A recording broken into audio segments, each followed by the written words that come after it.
एक आदमी जितना अमीर था उतना ही दान पुण्य करने वाला था। वह सदैव यज्ञ पूजा आदि कराता ही रहता था। एक यज्ञ में उसने अपना सब कुछ दान कर दिया। अब उसके पास परिवार चलाने लायक भी पैसे नहीं बचे थे। आदमी की पत्नी ने सुझाव दिया कि पड़ोस के गांव में एक सेठ रहते हैं। वे दूसरों के पुण्य खरीदते हैं। आप उनके पास जाइए और अपने कुछ पुण्य बेचकर थोड़े पैसे ले आइए, जिससे फिर से काम धंधा शुरू हो सके। पुण्य बेचने की आदमी की बिल्कुल इच्छा नहीं थी, लेकिन पत्नी के दबाव और बच्चों की चिंता में वह पुण्य बेचने को तैयार हुआ। पत्नी ने रास्ते में खाने के लिए 4 रोटियां बनाकर दे दी। आदमी चलता चलता उस गांव के पास पहुंचा जहां पुण्य के खरीदार सेठ रहते थे। उसे भूख लगी थी। नगर में प्रवेश करने से पहले उसने सोचा भोजन कर लिया जाए। उसने जैसे ही रोटियां निकाली, एक बंदरिया तुरंत के जन्मे अपने 3 बच्चों के साथ आ खड़ी हुई। बंदरिया ने बच्चे जंगल में जन्म दिए थे। बारिश के दिन थे और छोटे छोटे बच्चे थे, इसलिए वे उन्हें छोड़कर नगर में नहीं जा सकती थी। आदमी को दया आ गई। उसने एक रोटी बंदरिया को खाने के लिए दे दी। बंदरिया पलक झपकते ही रोटी चट कर गई, लेकिन वह अब भी भूख से हाँफ रही थी। आदमी ने दूसरी रोटी, फिर तीसरी और फिर 4 रोटियां बंदर को खिला दी। खुद केवल पानी पीकर सेठ के पास पहुंचा। आदमी ने सेठ से कहा कि वह अपना पुण्य बेचने आया है। सेठ व्यस्त था। उसने कहा कि शाम को आओ। दोपहर में सेठ भोजन के लिए घर गया और उसने अपनी पत्नी को बताया कि एक आदमी अपने पुण्य बेचने आया है, उसका कौन सा पुण्य खरीदूं। सेठ की पत्नी बहुत प्रतिव्रता और सिद्ध थी। उसने ध्यान लगाकर देख लिया कि आज आदमी ने बंदरिया को रोटी खिलाई है। उसने अपने पति से कहा कि उसका आज का पुण्य खरीदना, जो उसने एक जानवर को रोटी खिलाकर कमाया है, वह उसका अब तक का सबसे सर्वश्रेष्ठ पुण्य है। वह आदमी शाम को फिर अपना पुण्य बेचने आया। सेठ ने कहा, आज आपने जो यज्ञ किया है, मैं उसका पुण्य लेना चाहता हूँ। आदमी हंसने लगा। उसने कहा कि अगर मेरे पास यज्ञ के लिए पैसे होते तो मैं क्या आपके पास पुण्य बेचने आता। सेठ ने कहा कि आज आपने किसी भूखे जानवर को भोजन कराकर उसके और उसके बच्चों के प्राण की रक्षा की है।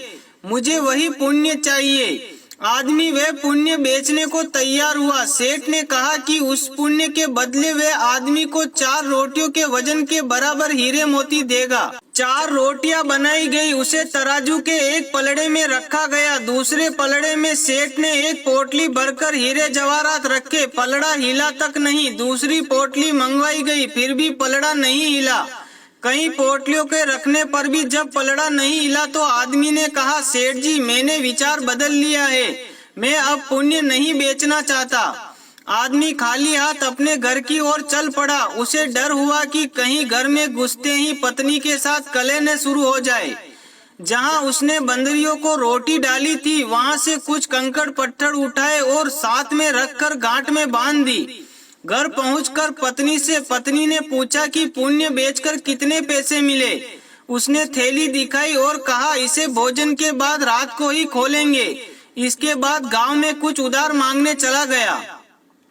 इधर उसकी पत्नी जब से थैली देखी तो उसे सब्र नहीं हो रहा था। पति के जाते ही उसने थैली खोली। उसकी आंखें फटी की फटी रह गई। थैली हीरे जवाहरात से भरी हुई थी। आदमी जब घर लौटा तो उसकी पत्नी ने पूछा कि पुण्यों का इतना मोल किसने दिया, इतने हीरे जवाहरात कहाँ से आए। आदमी को अंदेशा हुआ कि पत्नी सारा भेद जानकर ताने तो नहीं मार रही। उसके चेहरे की चमक से ऐसा नहीं लग रहा था। आदमी ने कहा, दिखाओ कहाँ है हीरे जवाहरात। पत्नी ने लाकर पोटली उसके सामने उल्टी कर दी। उसमें से बेशकीमती रत्न गिरे। आदमी हैरान रह गया। फिर उसने पत्नी को सारी बात बता दी। पत्नी को पछतावा हुआ कि उसने अपने पति को विपत्ति में पुण्य बेचने को विवश किया।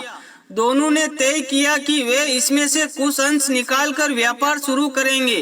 व्यापार से प्राप्त धन को इसमें मिलाकर जन कल्याण में लगा देंगे।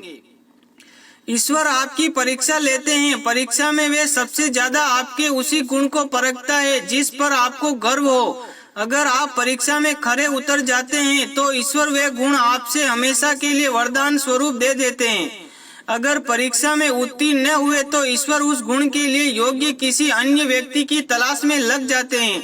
इसलिए विपत्ता काल में भी भगवान पर भरोसा रखकर सही राह चलनी चाहिए। आपके कंकड़ पत्थर भी अनमोल रत्न हो सकते हैं। ना डर रे मन दुनिया से, यहाँ किसी के चाहने से किसी का बुरा नहीं होता। मिलता है वही जो हमने बोया होता है। कर पुकार उस प्रभु के आगे, क्योंकि सब कुछ उसी के बस में होता है। दोस्तों, कहानी कैसी लगी कमेंट करके जरूर बताएं और कहानी को ज्यादा से ज्यादा शेयर करें।